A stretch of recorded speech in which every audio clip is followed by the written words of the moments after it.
बिस्मिल्लाहिर्रहमानिर्रहीम। अस्सलाम वालेकुम। आज मैं आपके साथ अच्छे लोगों की 10 खसलतें यानी कि अच्छी आदतें मैं आपके साथ शेयर करूंगी।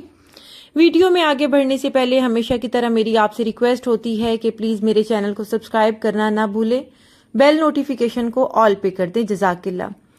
फ़क़ीहा इकराम फरमाते हैं कि 10 खसलतें ऐसी हैं जिनसे अच्छे लोगों में शामिल हो जाता है इंसान और आले दर्जे पा जाता है। पहली सिफ्त सदके की कसरत है, यानी कि बहुत ज्यादा सदका करना। दूसरी सिफ्त तिलावत कुरान पाक की कसरत करना। तीसरी ऐसे लोगों के पास बैठना जो आखिरत की याद दिलाएं और दुनिया से बेरुग़बती सिखाएं।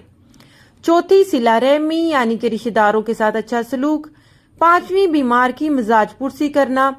छठी ऐसे अगनिया से मेलजोल ना रखना जो आखिरत से गाफिल हों, यानी कि अमीर लोग। सातवीं आने वाले दिन यानी कि आमद की फिक्र में लगे रहना। आठवीं उम्मीदों में कमी और मौत को बिकसरत याद करना। नौवीं खामोशी इख्तियार करना और कलाम में कमी रखना। 10वीं खसलत तवाज़ा है, आम लिबास पहनना, फुकरा से मोहब्बत करना, इनके साथ मिलजुल कर रहना, मसाकीन और यतीमों के करीब रहना और इनके सरों पर हाथ रखना। वीडियो पसंद आए तो प्लीज चैनल को लाइक और सब्सक्राइब करना ना भूलें, बेल नोटिफिकेशन को ऑल पे कर दें, दोस्त अहबाब के साथ वीडियो को शेयर कर दें। जज़ाकल्लाह।